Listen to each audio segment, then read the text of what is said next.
Thank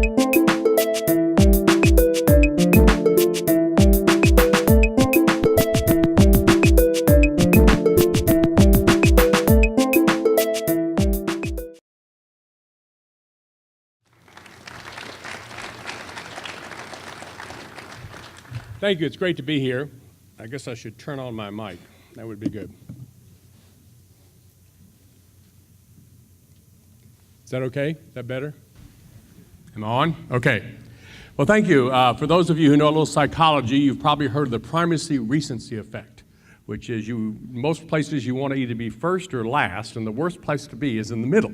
And if you're a middle child, how many middle children in the room, you certainly personally understand that.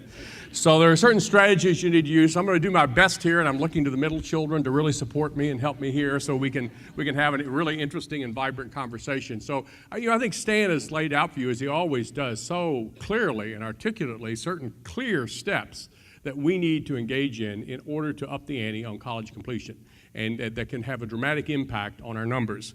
And I thank you for allowing me to be here with you today as you continue your work to mobilize, and that's what I want to focus on today, is the way today we have business leaders, we have K-12 leaders, we have higher ed leaders, and we're talking about mobilization, particularly in regions, around getting this done. And so I think the structural changes that Stan talked about are absolutely essential on the campuses. I want to talk a little bit about what it takes to really mobilize a region so you have all the players aligned and pulling in the right direction, because I think that's another piece of the strategy that has to be in place.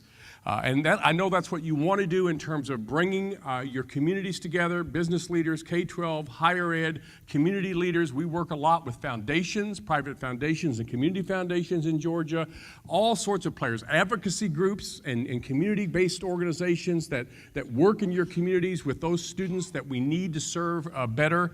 And that's the only way we really begin to change the nature of the terrain so that we can secure an educationally vibrant economy and democracy for Georgia. As was mentioned, I spoke last year at the Complete College Georgia launch at the Governor's Mansion. And it was a very important beginning step, as several speakers have said, setting a goal. Someone said last night at dinner, and I'm going to misquote Yogi Berra, but if you don't know where you're going, it's hard to get there, right? But you've set this goal, but now you're in the midst of what is the real work to really begin to figure out what's the playbook, what are the partnerships we need, and what are the playbooks we need to really get from A to B, to get to this 250,000 number, to get to this 60% goal for Georgia. This summit reflects another very important step along that path. The audacious goal is one thing, but as I said, bringing together the right players committed to collaboration, partnership, and alignment of action to realize that goal is where the rubber really hits the road. Now, as I reviewed and looked at all the different plans that the campuses had provided in your packets, and I remembered that I believe you play a little football here in Georgia. And it struck me, there's an analogy here, that you can't win unless you have the right plays and unless people are implementing those plays with fidelity on the field. But on the other hand, simply having the right plays, and those of you who know a little about sports know this, is not all that it takes. Well-executed plays are only a part of the chemistry that is needed to achieve success. It also takes a passion and commitment to win and a commitment to work together in collaboration as a team. So I'm here today with you and excited to be here today with you because I know you are here to address the most important challenge faced by our country and Georgia and all of our states and our communities as well. I was just talking to a president from Atlanta and your various regions and cities. We work in Savannah with our Latino student success work. And that is to secure a future in which our children have a shot at living a life, having a quality of life that represents something like what many of us, looking around the room and seeing some people who look a lot like me, have privileged to have in the last 60 years. You've come together because you know that meeting this challenge will be essential to our economic well-being, our democracy, and our commitment as Americans to the sense of opportunity and social justice for all of our people. And you're here today because you also know one other very important thing, that we cannot secure our future unless our education system in Georgia, in New York, in Illinois, in Arizona, in Texas, where I'm going tomorrow, begins to our education system begins to reassert, call out its role as a pathway to opportunity for those who need it most, and to begin to shed the policies and practices that, frankly, when you look at the data, I'm going to share a little of that with you here in just a moment, has made our education system in the United States as much a system for the reproduction of privilege as it is for the provision of opportunity. And I know you're here because you're devoting your work to that imperative. So thank you again for inviting me here to speak to you, and I hope today I can arm you or provide you, I don't want to use a military metaphor here, but provide you with ideas that you can take home to use in your regions in making the case for broad-based support across your region to continue to build the collaborations that will make your community and your quality of life so much better, and the future of hundreds of thousands of students in Georgia so much better because of your work to raise education levels. Somewhere here I have misplaced my clicker. Oh, there it is. Sorry about that. Too many pieces of technology. So in the, that's not me, that's my ringer, but it's not me. I thought I turned it off. As I don't want to assume all of you know who the Lumina Foundation is and what we're about, but we're the largest foundation in the United States that's solely devoted to one goal, and this is it. That's all we do. Everything we do is devoted to increasing the percentage of Americans, this should sound a little familiar to you here in Georgia, to hold high quality, and I want to emphasize that, I'll talk about that in a moment, college credentials to 60% by 2025. Now, we have been stuck at about 40% in this country for decades. And decades ago, that was good enough to make us pretty much first in the world. But that is no longer the case. Complete College Georgia, you set your goal to 2020. So you're more ambitious and probably smarter than we are. But if you can get there by 2020, that'll help us get to our 2025 goal. So we're completely aligned. So the question becomes, how do we get there? And I think it's very important to begin to think about where do these degrees come from? And I want to talk a little bit about that nationally and also in the state of Georgia, because they're going to have to come from very specific places and very specific populations, most of whom, frankly, we have done a relatively miserable job of educating to date. So in our most recent plan, which is available on our website, we tried to, when we would say to people, we want to move from 40 to 60%. And that's going to be about 20, you talk about 250,000 degrees here in Georgia, and that sounds audacious. For the country, that's about 23 million more degrees than we're on track to produce. Now, it's about that point when I use that number that many people run screaming from the room. And so we thought we better lay out how exactly we're going to pull that off nationally. And it's very akin to the kind of ideas you're having here in Georgia in terms of your path to success for Complete College Georgia. But when you get down to the state level, or we work a lot in metropolitan regions, when you start talking about Miami or San Antonio or Phoenix or Atlanta, the numbers become even more doable. But here's the way we do it nationally. If we could improve high school graduation and college going rates, and I know many of you in your completion plans have included components that include more vibrant and effective partnerships with K-12, which is what that's about. If we could raise those levels to levels that are not even as good as the best states in the United States, not as high, but better than where we are, and we've laid all this out in the plan, that produces almost 4 million additional degrees. If we could improve and seal the pipeline, Stan just talked about some of the things we need to do that, to improve the college completion rates across our country, again, to higher levels than we are now, but still not as good as the best institutions are doing, either at the 2 or 4 year level, that would produce another over 5 million degrees. And I want to talk in a lot about adults, because a lot of times in these conversations, I know that in Georgia you're focused on this, but we end up talking about the kids, and the kids are important. The kids are cute. The kids are embraceable, right? But largely, when we look at our workforce, our current workforce in the country right now, the real opportunity is among adults. Adults who did not go to college at all, because at some point they decided, and perhaps when they graduated from high school, there was a decent job for them. I'll show you how that's changing in just a moment.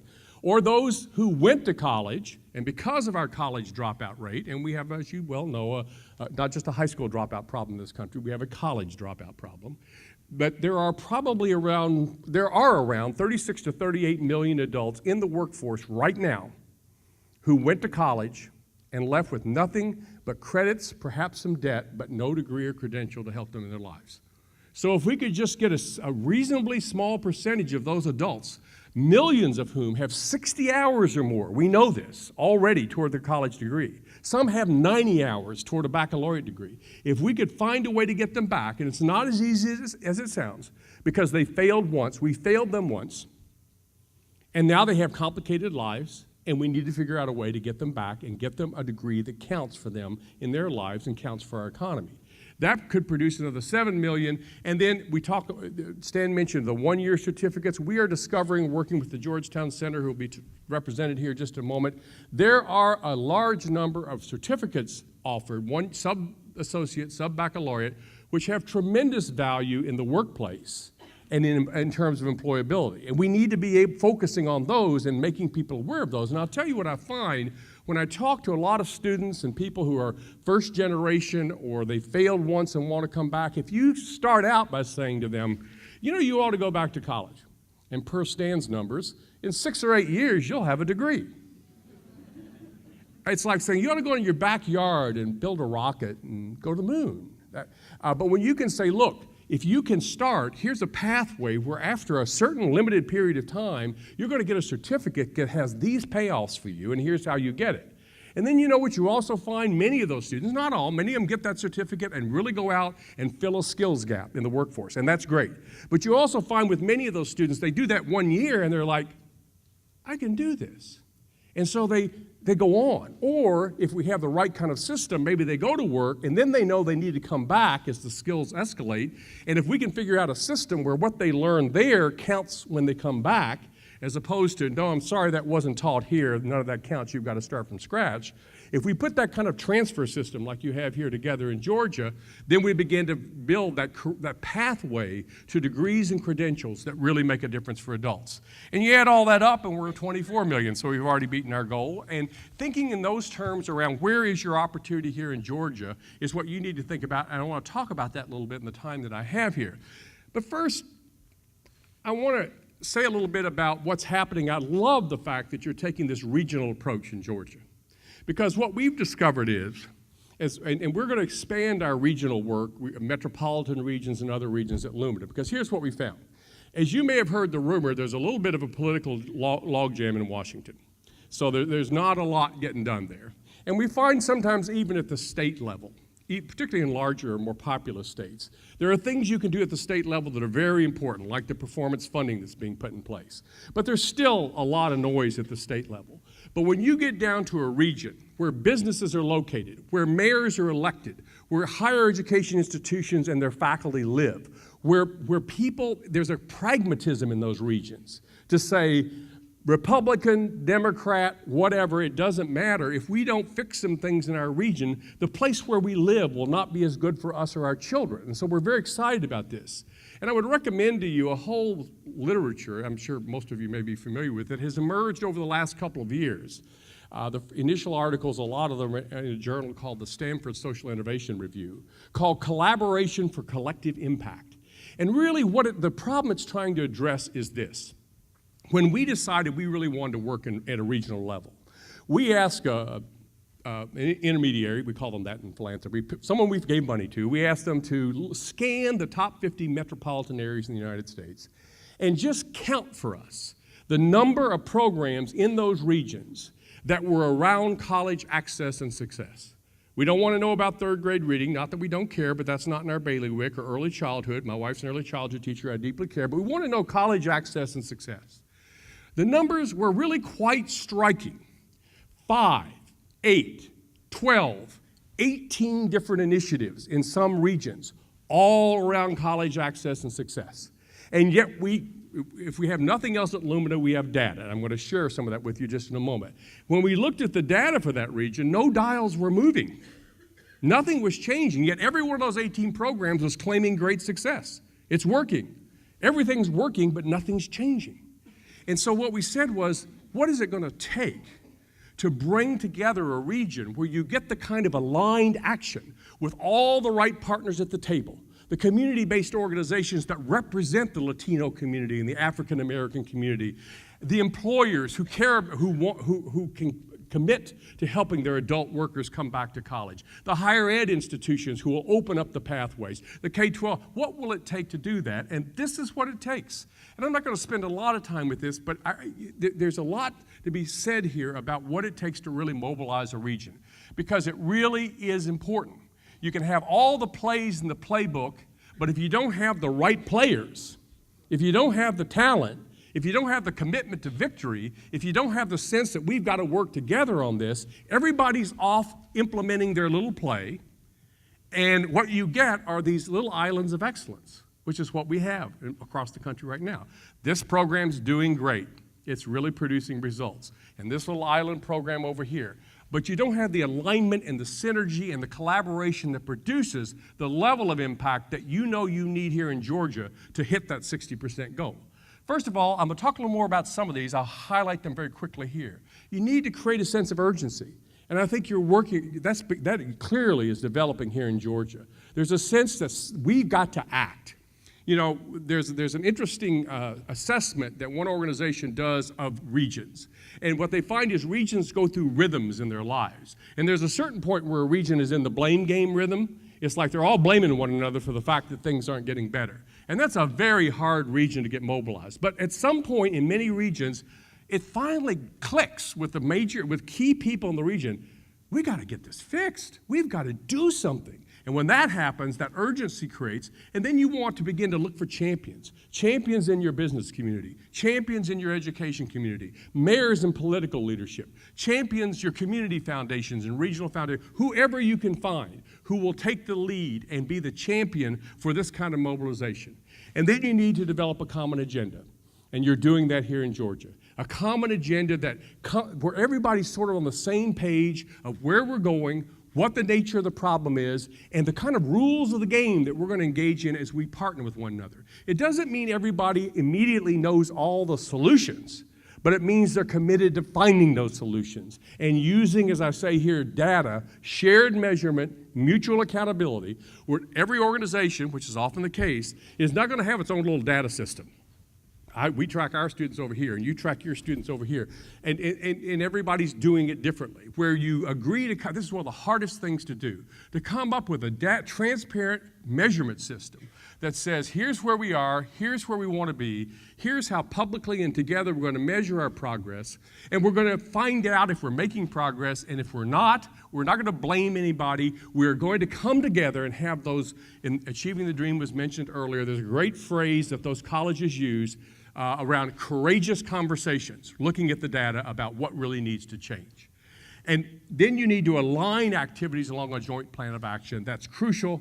And then you need to commit to continuous communication.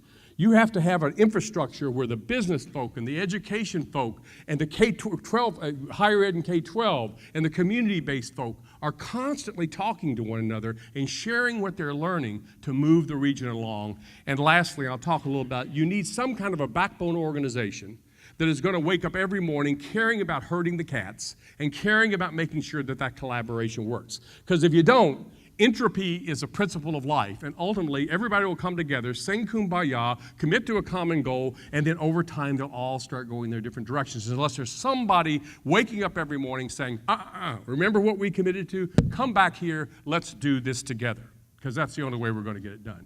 So what about creating a sense of urgency? As I say, I think you're well on the road to doing that here in Georgia. But, I wonder if I walked out onto the streets of Athens, or I walked on my way back to the airport, if I stopped off on a corner in Atlanta and said just stopped a person and said, what do you think is the most important priority for Georgia right now? I wonder how many of them would say it's to get that college attainment rate up. I mean, we've kind of got the choir is here. The choir is here. It's important to have a choir, because the more people you have in the choir, the louder the music is, and the more likely you are to attract people into the church, right?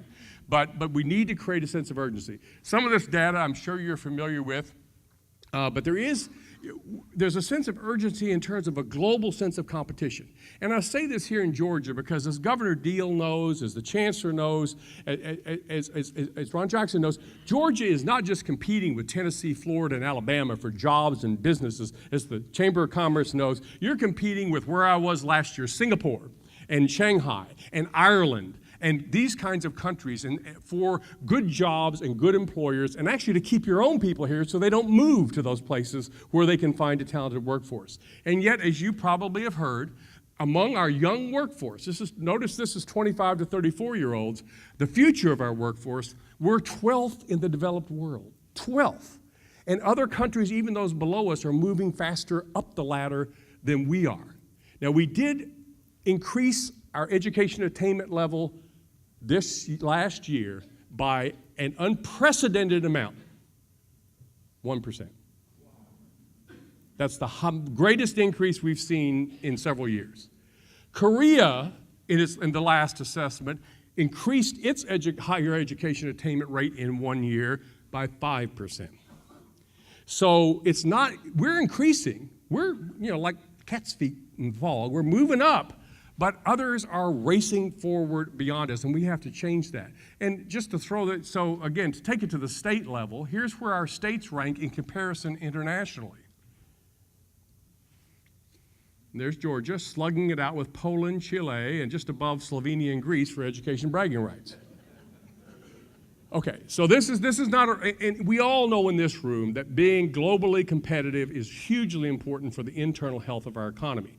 But I will tell you, as I've traveled around the country and given talks to this to various groups and audiences in cities and states and elsewhere, for me to stand up here and say, beat Norway. Everybody doesn't rise up and say, yeah, let's go to work. We got to beat those Norwegians. It really doesn't work that way. So, but let me give you a little data. I'm going to steal a little thunder from our friends at the Georgetown Center because they are our deep friends, our data gurus. But this is a new urgency post-recession. What we saw in this recession was an acceleration of the trends we've seen over the last decade. That blue line is the number of jobs available to high school graduates. During the recession, we lost over 5 million of those jobs, and since the recovery has begun, we've lost more of those jobs. Those jobs available to high school graduates are going away, and most of them are not coming back. I'll give you a quick example of what's happening. It's not just the new jobs, it's the transitioning and changing of the current market. I was talking to some CEOs of utility companies, and 2 of them had worked their way up through the company. They'd started as meter readers, and with a high school or less degree. And because of their grit and determination and hard work, et cetera, it's a great story, right? It's one of those Horatio Alger bootstrap stories. They're now CEO of the company. Well, guess what? Meter reader jobs are going away. We're putting in meters now that electronically can more accurately, which probably means your bill is going to go up, but in any case, or more accurately convey remotely. And the only way you can get in the door in these utility companies is what they call a pole climber. That's a person who goes up the pole and works up what's on top. Add to that what's at the top of that pole is so much different than what was at the top of that pole 20, 30 years ago. As the guy said to me, I can't hire anybody without an associate degree or an industry-recognized credential in that area unless I want to create a brownout in some neighborhood. So you can't even get in, and that's happening over and over again. Again, you see for associate degree holders, we did have a loss of 1.6 million jobs. There's pain for everybody in the recession, but we've just about recovered. The job market has just about recovered for associate degree holders. For four-year college degree holders, and I say this, and people really don't believe me, and if you don't believe me, you'll have to talk to the Georgetown Center, and they can make the case for you. But we never lost jobs, even in the depths of the recession, for four-year college degree holders, and we now have almost 2 million more jobs than we did before. Now, everybody's got the anecdote of, I know a college graduate who's working at Starbucks or driving a taxi, right? And it does matter what you major in. It does. But on the other hand, overall, these are the data. So which of those lines would you like your kid to be on? And I love these people. The Chancellor mentioned earlier the siren song of college isn't worth it anymore, and it's cost too much, and we should. Well, ask those people where their kids are going to school, and they'll tell you, and they're going somewhere. And here's another reason for that. So what we found here is, and this is again from Georgetown, but what we found was in 1980, the premium, the lifetime wage premium for a four-year college graduate was about 40%. That's pretty good. That's about right for a well-functioning economy. In 2010, it was 74%, and by 2025, it'll be almost double. Any labor economist in the world will tell you when you're paying that kind of premium for a product, you have a shortage. And it's not efficient and good for the economy. You're spending too much money for goods that are in shortage, and you have less money to invest elsewhere. Now, this is great news for the few, the largely white and SAT gifted who get to go. But for those students who are shut out of this system, it is an economic disaster. And the income inequality that we talk so much about, I'm not sure what we're doing about it so much, but we talk so much about in this country, is largely a post-secondary education opportunity gap in Georgia and across the country. One more piece of data on urgent need for public revenue.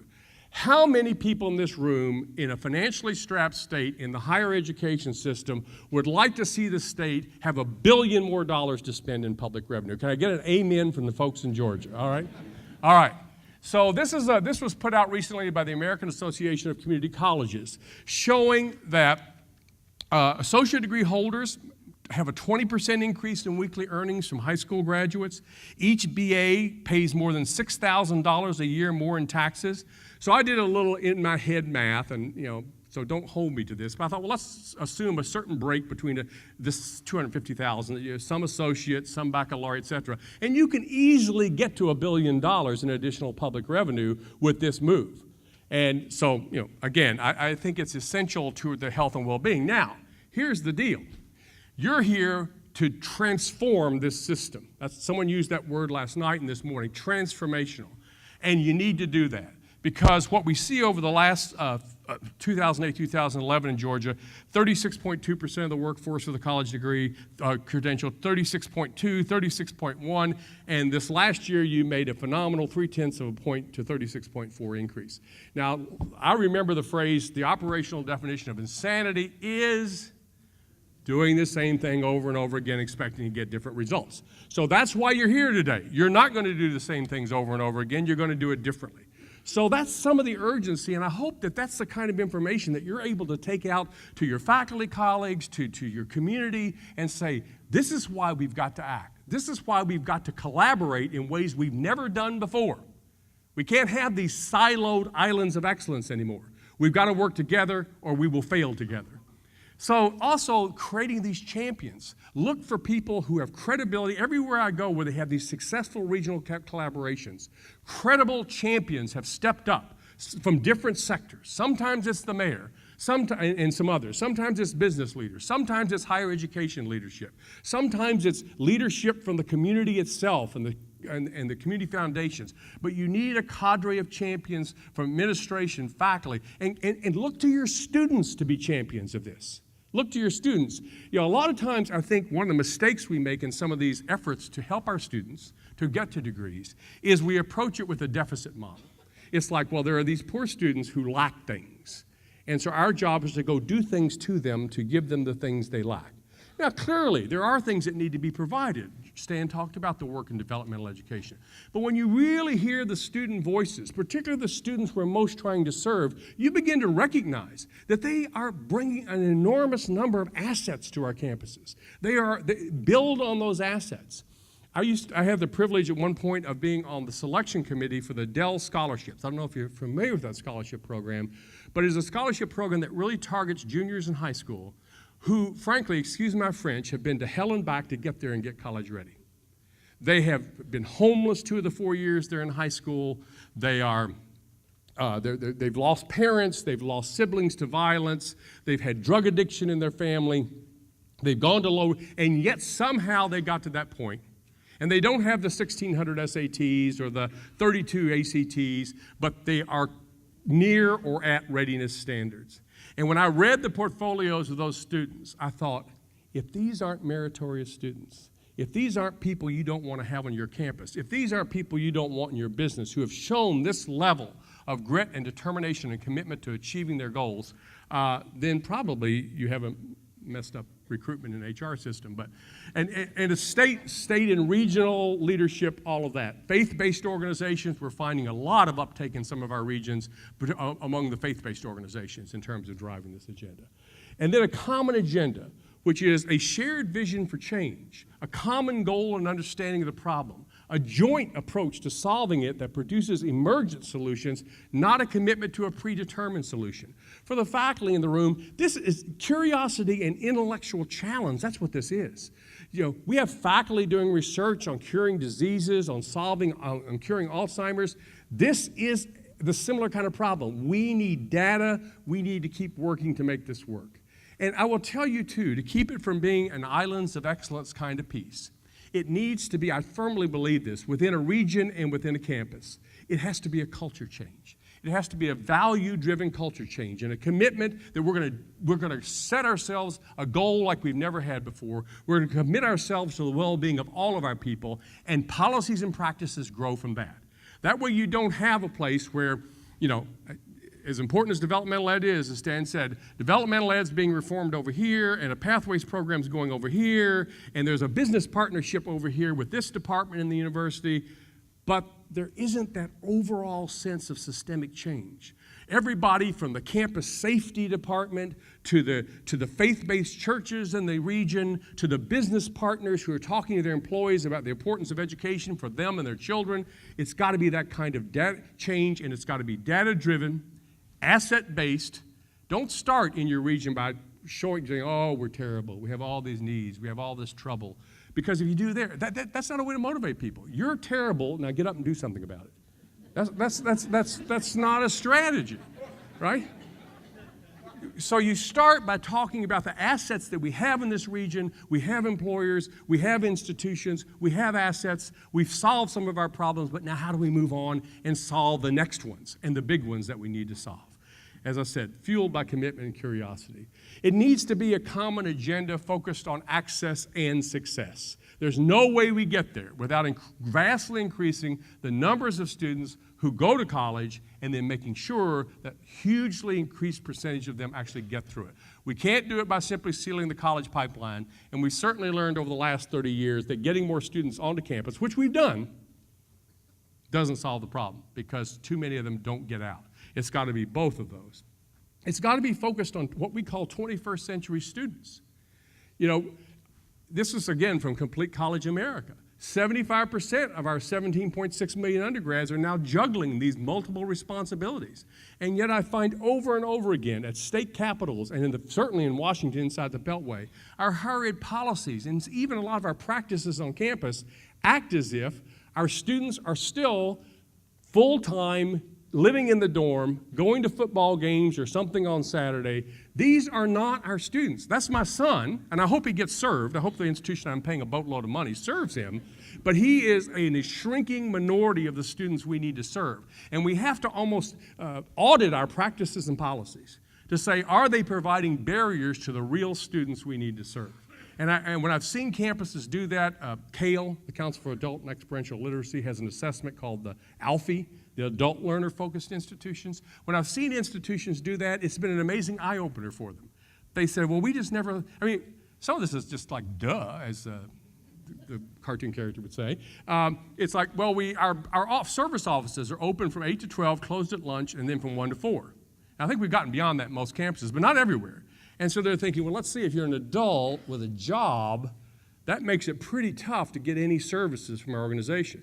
So then they begin to do flex time, and they open up later hours and stay open during lunch, and then they tell their employees, you get to do flex time, you can come in earlier or stay later, and they have happier employees because they all wanted flex time anyway, because they too have kids and things, and they wanted a flexible working schedule. So it's a win-win.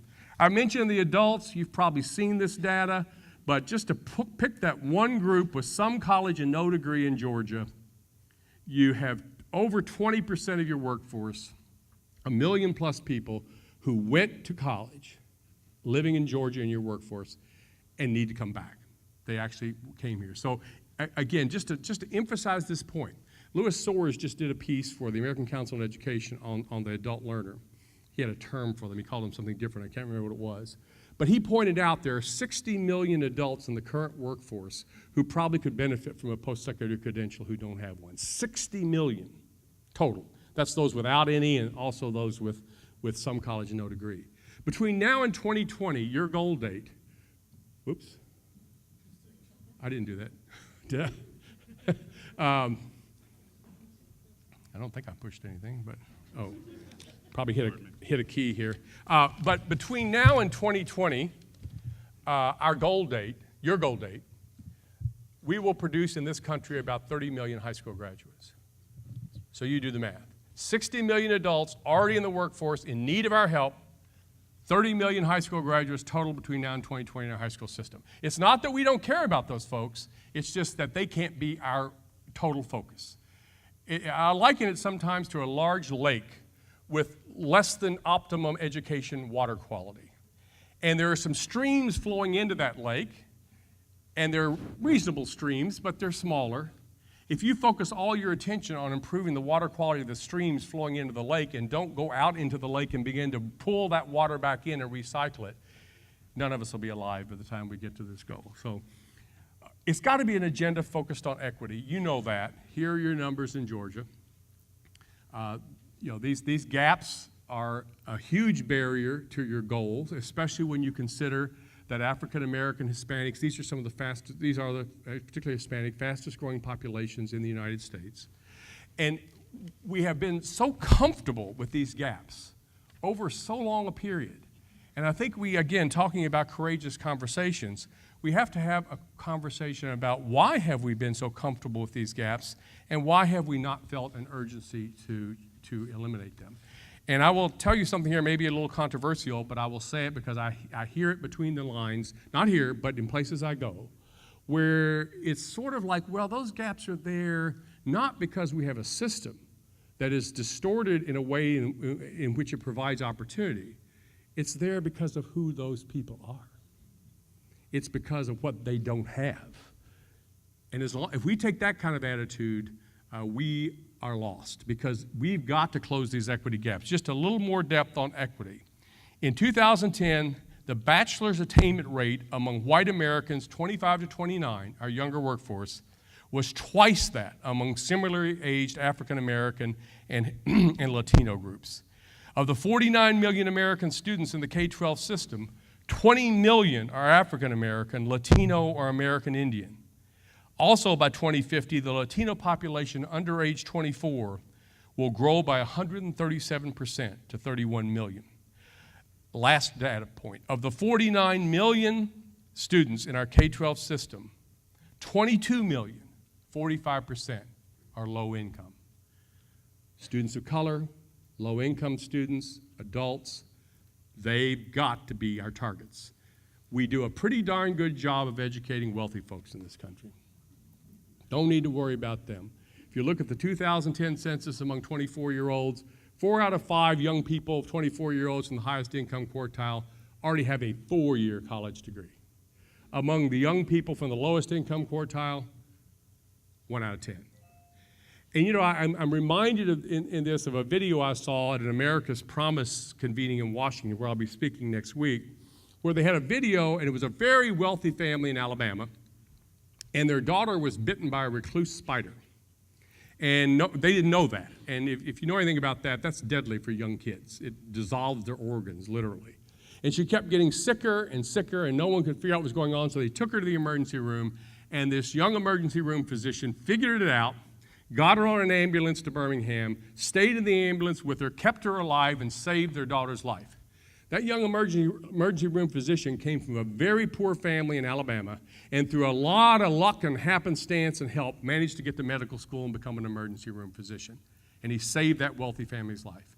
And when I think about the 9 out of 10 students in the lowest income quartile, when I think, unless you believe that talent and ability to contribute to Georgia's future, America's future, is determined by the wealth of the family in which you're born, think of what we're losing. Think of the diseases that won't be cured, the young children who won't be saved, the businesses who will go out of business or offshore because of lack of talent.